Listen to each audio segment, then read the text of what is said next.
Tribunner, di program Jejak Islam kali ini kita mampir di Provinsi Jambi, di mana kita akan melihat kemegahan dari Masjid Cinghu.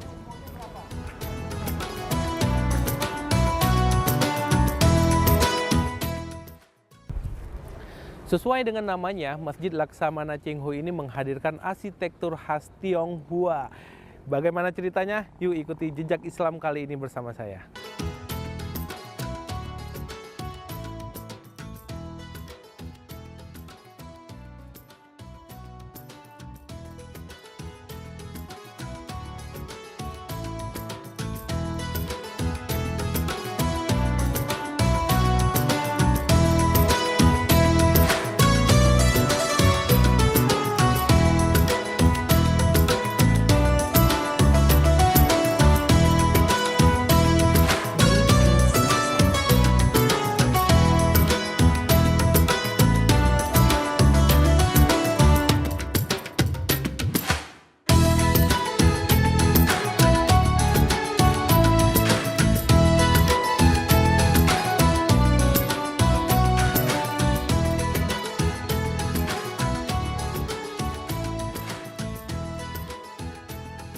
Ya Tribunner, saat ini saya sudah bersama pengurus dan juga pendiri dari Masjid Cinghu di Jambi, Pak Rusli. Apa kabar Pak? Alhamdulillah, Pak Yan. Alhamdulillah.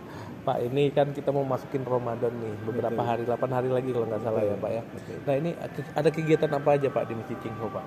Jadi kegiatan-kegiatannya tentunya kan kita udah siap-siap nih. Terutama pengurusnya udah siap-siap, ada daftar kegiatan untuk Ramadan nanti. Itu khotibnya gimana, bilalnya gimana, dari mana, itu sudah harus dipikirkan dan itu sudah kita tetapkan kan gitu. Insya Allah nanti di hari hanya ada kita siap, ayon gitu. Doakan kita sehat dan kuat sampai ke Ramadan nanti. Amin. Nah Pak, ada perbedaan nggak Pak di Ramadan tahun ini dibandingkan Ramadan tahun lalu? Kan masih dalam suasana pandemi kalau nggak salah. Secara khusus memang tidak ada perbedaan ya. Cuma mungkin suasananya lebih berbeda gitu. Kalau di tahun lalu enggak, memang suasananya baru lepas dari COVID. Ya. Jadi masih ada takut-takutnya. Ya. Insya Allah di di Ramadan ini mungkin akan lebih meriah gitu. Wow. Dan lebih hikmat tentunya gitu. Amin. Nah, Tribunner yang di Jambi yang pingin menikmati sensasi sholat Selasa di Cina ya Pak ya, mungkin bisa langsung berkunjung ke Masjid Cinghu ini.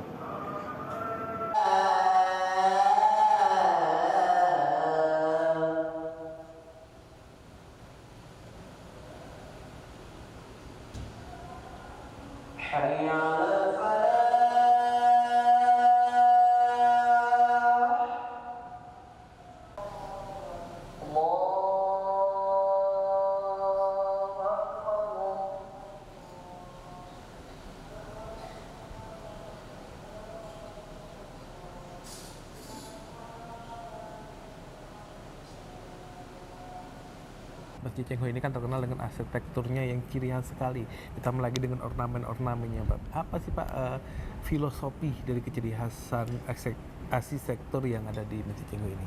Jadi banyak filosofinya.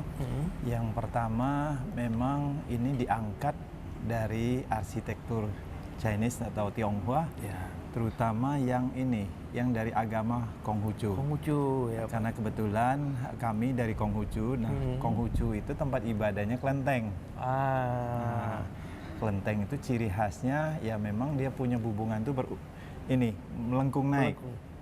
Nah, tempat penjuru itu melengkung naik, tetapi beda dengan yang punya Minang. Saudara kita. Kalau dari Minang kan tegak betul tuh, tajam betul. Kalau ini kurang ini. Jadi cuma landai, enggak.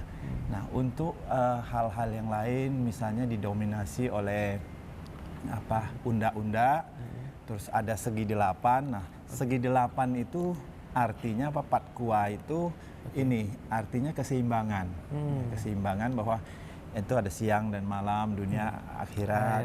Ya, ada baik, ada jeleknya. Nah, dengan terganggunya keseimbangan itu maka akan terganggulah kehidupan ini. Itu punya makna ke sana. Itu maknanya. Iya. Terus kita lihat lagi ini dari sisi warna.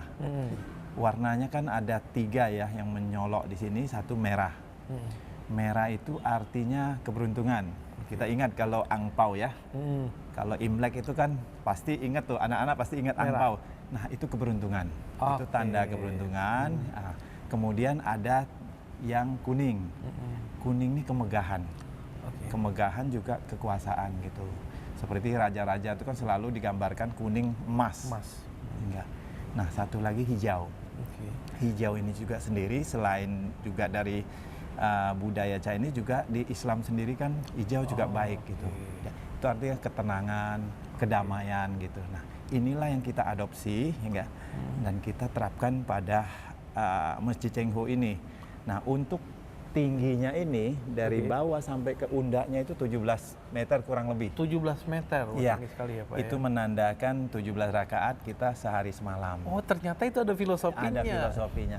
Dan ini 3 undak nih. Ya. 3 undak kan kita tahu kalau zikiran apakah rata-rata Ya, 3 ganjil ya. kan gitu. Itu yang kita terapkan. Kemudian kita lihat nih dia punya gerbang maupun dia punya tempat imam ini bulat gitu. Itu menandakan dunia.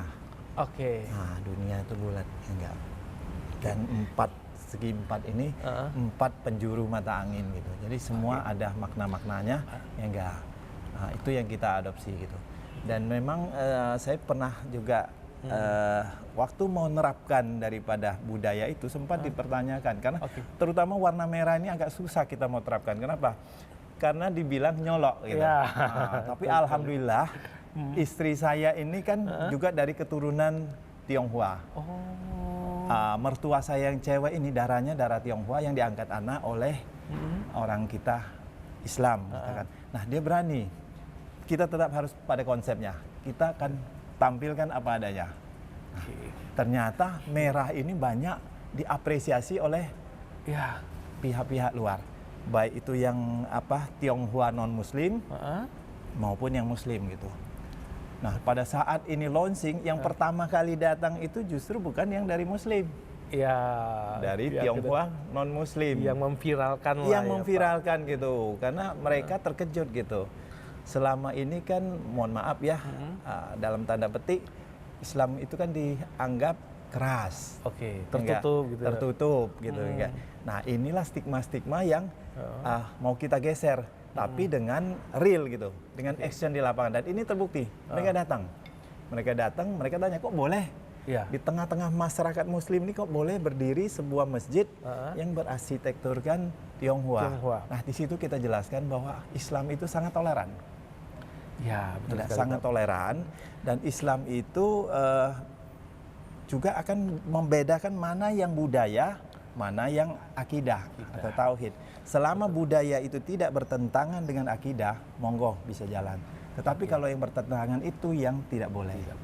Jadi ketinggiannya berapa itu kita kembangkan sendiri. Termasuk filosofi tadi. Betul. Meter, jadi jadi learn by doing gitu. Enggak. Dan itu disitulah saya punya kepercayaan luar biasa. Kalau Inna Allah tidak gerakkan, kemana kami arahnya? Nggak tahu kami. Enggak. Iya sih. Ini keren sekali nih Pak. Jadi pertama kali buka itu tahun berapa Pak? 2021. 2000 itu Covid pada nih apa ya? Iya betul. Jadi pada tanggal 12 Februari kalau saya nggak ingat itu pada hari Imlek. Iya. Jadi kalau mau tunggu siap mungkin nggak siap-siap. Ada aja yang kurang. Nah, akhirnya kita ngumpulkan, kita beranikan diri pada hari Imlek itu kita start. Ini kan budaya nih. Imlek juga budaya. Cocok. Benar. Dan kita pilih pada hari itu kebetulan Jumat juga dan subuh kita start. Kerennya. Itulah yang datang Pak Wali Kota Pak, yang belum. Waktu itu belum. Ya start 5 waktu belum. Pada start 5 waktu itu kami belum langsung berani untuk Jumatannya karena kita belum kalkulasi nih. Jamaahnya gimana? Setelah beberapa waktu, kalau sudah salah saya 4 Juni 2021 baru kami launching untuk 5 waktu Jumatannya, sholat Jumatnya, dan itu saat Pak Wali berkunjung kemari.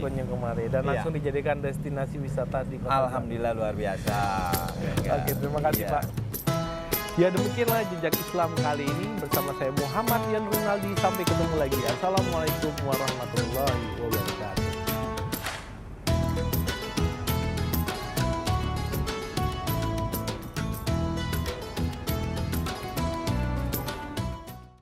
Terima kasih sudah nonton. Jangan lupa like, subscribe, dan share ya.